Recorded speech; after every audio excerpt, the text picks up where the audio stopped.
na lewni ok apaki inyalo kata mana make kanya bod ni samoro wuon baga pok ochulo osuru kata oyo Julius biro bedo kinyiso en mana ni Kevin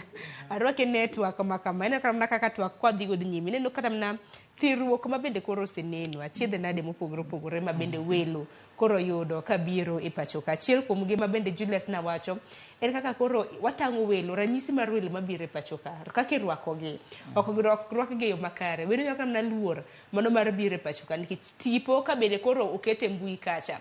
wendo samoro wuok e piny wagunda biro e pacho ka oneno mana ni piny Kenya chike oridore kata kamano ber mar mondo mi ging'e iparo neno kang makare mabende koro ka welo biro ahinya nyama timo limbe ging'e na wants needs gik midwaro gi mok dwar nikech ang'e ni bende ntiere ndeke mamoko mabende kale pinje mamoko kapok obiro e pacho ka to gikala kala gi mwandu go ka gichopo Kenya ka to koro ridne gi matek okonengo waridne joma biro limbe nikech kaka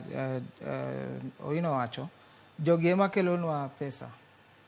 nikech kiwe pur tourism kelo ne Kenya a lot of revenue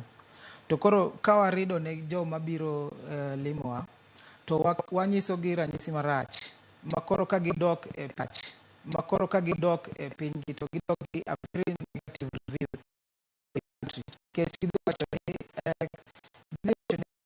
madwaro Kenya ni kidhi kucha to airport idhi yudo chaos mano number one to mane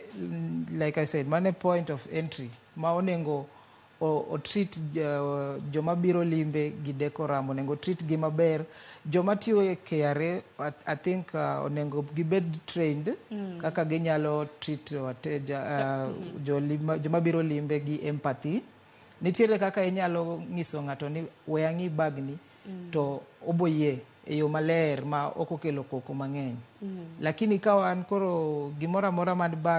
bag wadwani wanon ni mato ya kure otia ang'o dong mano koro tijgi nikech koro ketgi kacha kaka jo customs mano marango mwandu kaka mane tijgi lakini jogo bose kadhe pinje mang'eny kaka iwacho gisekadhe pinje mang'eny mabe nigi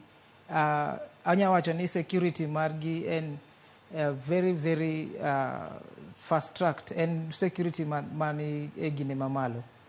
so ka gibiro e pinywa kae ok wanya wacho ni nitie gimotimore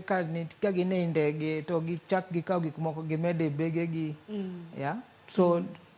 as long as ni gin gik ma safe magibiro gode e Kenya ka onengo treat gi maber yeah, inyalo ka osuru, inyalo ng'iyo bag ng'ato, lakini itime gi empathy, dho ngere wacho ni empathy. In a way that ng'ani ok bi feel offended, ok obi neno ka gima itemo rido ne maisha sana, to en obiro relax. Oya kumoya gi stress mage, odwano bi Kenya mondo o relax, mondo one chwech mantiere e pinywa kae. Lakini the first thing moyudo en stress, kapok ochako kata limbe. Erokamano ahinya.